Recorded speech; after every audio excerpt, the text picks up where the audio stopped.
Welcome to Sweet Spot. Do you want to know what I'm looking for? I received a YouTube comment that my videos are missing a key ingredient. I met with the Sweet Spot staff and they agree. There's definitely an ingredient missing from the videos. A personality. That aside, welcome to Sweet Spot, where I share amazing recipes, offer some tips and tricks while trying to have a little bit of fun. Today we're making a buttercake, which is a butter cake. It's a traditional Dutch recipe gone upscale. Upscale because it's an almond buttercake, almond butter cake, almost straight from the Netherlands. The Netherlands. Near the top of the world, just about here. I wonder if there's any notable chefs from the Netherlands. I know. Hey, we're filming. I know. From the Muppets, the Swedish Chef. I know. It's a Swedish chef, right? The Swedish Chef? And where is the Swedish Chef from? From Switzerland. From Switzerland. I don't think so. You stay on that side of the camera. We start by preheating our oven to 350 degrees. And we'll need an 8 or 9 inch round pan. Either size, it doesn't really matter. We'll want to generously grease the pan with butter, particularly getting the corners and the sides. I'm just using a butter wrapper from the butter we're going to need in a moment. And then line it with a piece of parchment. Pan's ready to go. The original butter cake recipe is one of the most simple I've made since leaving elementary school. Making school paste mixing flour and water together was even simpler, but didn't taste as good. At the very tail end of this video, I throw together a butter cake for you. It is delicious, but if you love almonds, this almond butter cake is the cake to die for. Still a pretty simple set of ingredients. Sugar, a little bit of brown sugar, but white sugar, butter, flour, one of these 2 eggs, and add flavor enhancer, vanilla and almond extract, and finally some almond paste, the real magic. Then for the crunchy almond topping, we've got sliced almonds, a little bit of sugar, and then we're going to use one of the eggs. To mix this, we could use a bowl and wooden spoon, simple enough, or we could use a stand mixer, but today I'm using a hand mixer to make cleanup even a little simpler. Perhaps the most challenging step of this recipe is getting the almond paste to mix with the sugar. Make sure you're using fresh almond paste where it's kind of squeezable inside the foil lining. We want to use about 4 ounces of almond paste, which in America is about half of a package.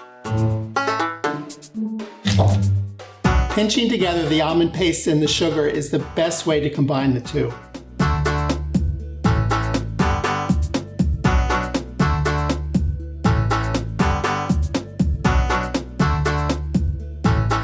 This isn't hard, but it does take a little bit of time. Then add in the brown sugar and the butter. Now we use our hand mixer.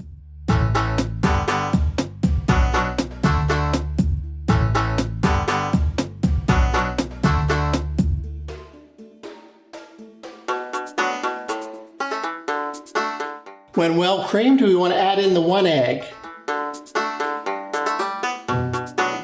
Beat this. Then we add in the extracts. Stir to combine. Once combined, we sprinkle in the pinch of salt and then the flour. To avoid the big flour puff, give this a stir manually without the mixers on. And then slowly incorporate the flour. Don't overmix, you want to mix just until combined. And then at some point you're going to need to fold the rest of this with a spatula. Just incorporate the flour. The combined mixture will be very thick. It will seem more like dough than batter. This is absolutely correct. When it's in the pan, spread it as evenly as you can.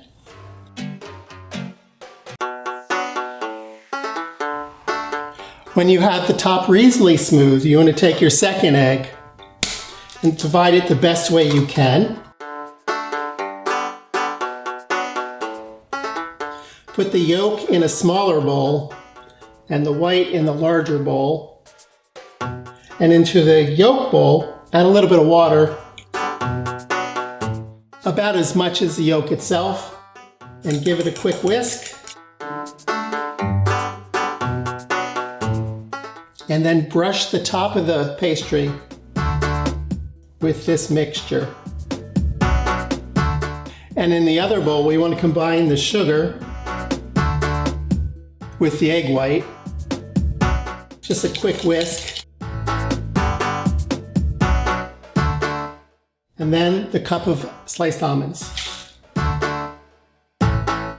Just stir these as gently as you can. You don't want to end up with crumbs.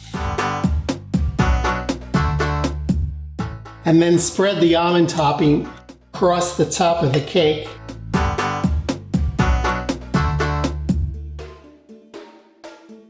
Evenly cover the cake. This looks like it's going to be divine. Into the oven. You want the top to be a gorgeous golden brown, and you'll know it's done. Hot out of the oven, this cake looks gorgeous. It took about 40 minutes to bake before the top was golden brown. Once it's cool, go around the edges with a spatula or a knife just to loosen them.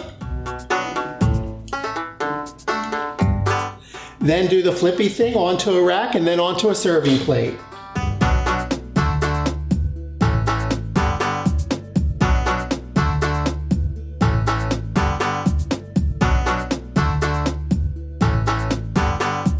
This almond buttercake, looks gorgeous. Look at this thing.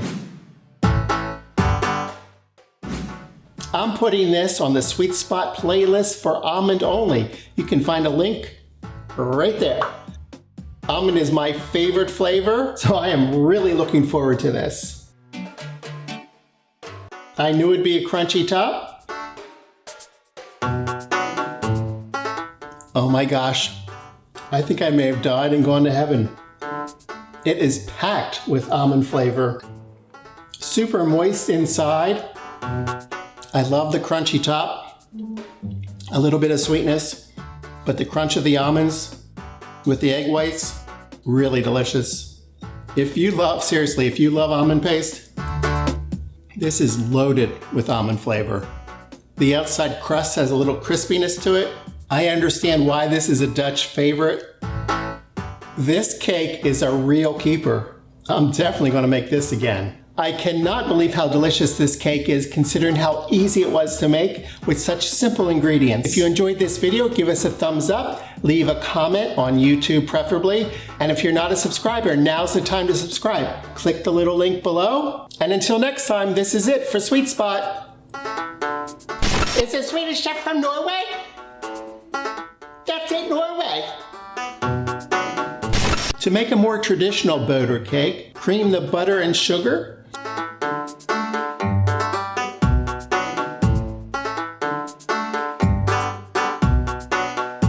Add in the egg, add in the vanilla.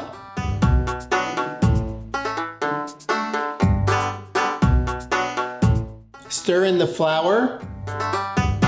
Smooth into an 8 or 9 inch pan. Brush the top with an egg wash. And then make crosshatch marks with a fork. That's the traditional Dutch way. Bake for about 20 to 25 minutes until the top is golden brown. I don't know.